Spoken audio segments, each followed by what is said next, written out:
लेखक का रुझान प्रयोगात्मक है और शल्य प्रशिक्षण के दौरान मुर्दों की चीर फाड़ कराई जाती थी।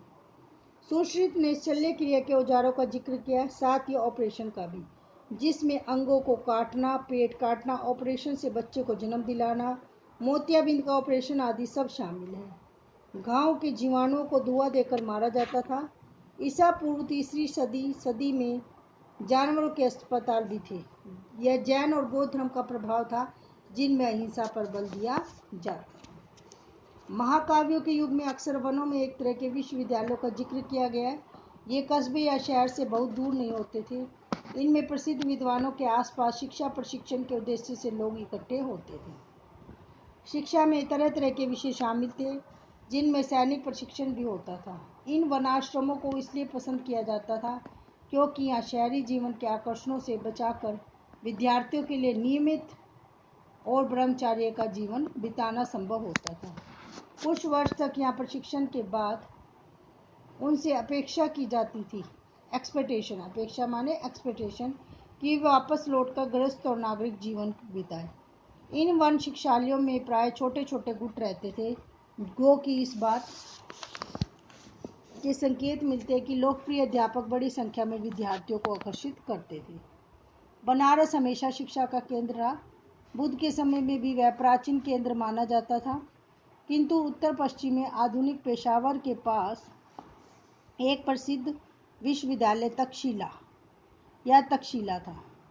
यह विश्वविद्यालय विशेष रूप से विज्ञान, चिकित्सा शास्त्र और कलाओं के लिए मशहूर था और भारत के दूर दूर के हिस्सों के लोग यहाँ आया जाए।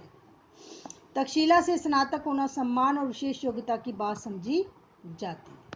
यह विश्वविद्यालय था। विश्वविद्यालय यानी जहाँ पर अन्य देशों के भी बच्चे पढ़ने आते थे। सबसे अच्छी शिक्षा मानी जाती थी। जैसे आजकल आप DU से एजुकेशन लेने में बेस्ट मानते हो, उसी प्रकार से प्राचीन काल में तक्षशिला जो है बेस्ट शिक्षा का केंद्र था और जो बच्चा वहाँ से पढ़ाई करता था वह सम्मानित माना जाता था।